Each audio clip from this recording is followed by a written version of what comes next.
കൃഷ്ണ കൃഷ്ണ മുകുന്ദ ജനാർദ്ദന കൃഷ്ണ ഗോവിന്ദ നാരായണ ഹരേ അച്യുതാനന്ദ ഗോവിന്ദ മാധവ സച്ചിദാനന്ദ നാരായണ ഹരേ.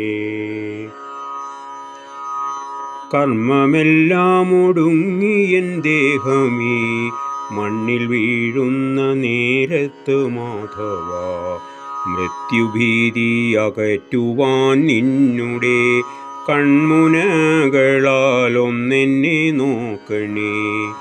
മെല്ലെ മെല്ലെ അടയുന്ന കൺകളിൽ നിന്റെ മോഹനരൂപം തെളിയണേ. ശൂന്യമാകുന്ന കാതുകൾ നിന്നുടെ നാമമന്ത്രങ്ങൾ കേട്ടടങ്ങേണം.